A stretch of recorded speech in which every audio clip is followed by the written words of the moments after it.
ഞങ്ങളങ്ങനെ ഹൈദരാബാദ് എത്തി. ഹൈദരാബാദിൻ്റെ റെയിൽവേ സ്റ്റേഷന് തൊട്ടടുത്ത് തന്നെയായിരുന്നു ഹോട്ടലെടുത്തത്. അവിടെ പിറ്റേ ദിവസം ഞങ്ങൾ ആ കാണുന്ന ഹോട്ടലിലാണ് ലഞ്ച് കഴിക്കാൻ പോയത്.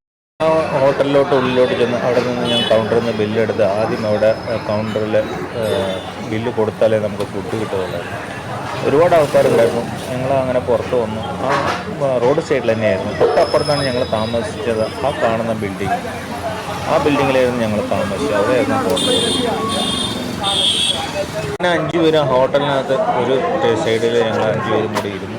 ഒരു ടേബിളിനകത്ത് ഞങ്ങൾ കൊടുത്ത ഫുഡ് വന്നു. ഓർഡർ കൊടുത്ത ഫുഡ് വലിയ കുഴപ്പമുണ്ടായിരുന്നില്ല. ഒരു ഭാഗത്ത് ചോറുണ്ടായിരുന്നു, പപ്പടം ഉണ്ടായിരുന്നു, കുറേ കറിയുണ്ട്. അതിനകത്ത് തൈര് സാധനം ഉണ്ടായിരുന്നു. ഫുഡ് നല്ല ഫുഡായിരുന്നു. എല്ലാവർക്കും നന്നായി ഇഷ്ടപ്പെട്ടു. ഞങ്ങൾ നല്ല ആസ്വദിച്ച് തന്നെയാണ് ഫുഡ് കഴിച്ചത്. ഫുഡെല്ലാം കഴിഞ്ഞ് ലാസ്റ്റ് ഞങ്ങൾ പായസം എല്ലാവരും ഫുഡ് കഴിച്ച് സ്പൂണിൽ കുറേശ്ശെ എടുത്ത് കഴിച്ചു. നല്ല പ്രഥമനായി.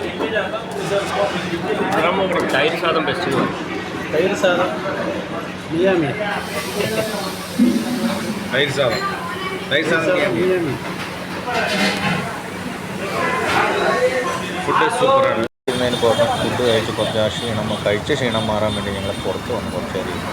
ഒരു ഭയങ്കര ഇതായിരുന്നു. അപ്പോൾ കുറച്ച് നേരം ഇരുന്ന് കഴിഞ്ഞിട്ട് അടുത്ത സ്ഥലം എവിടേക്ക് പോകണം എന്നുള്ളൊരു തീരുമാനമെടുക്കാൻ എടുക്കുകയാണ്.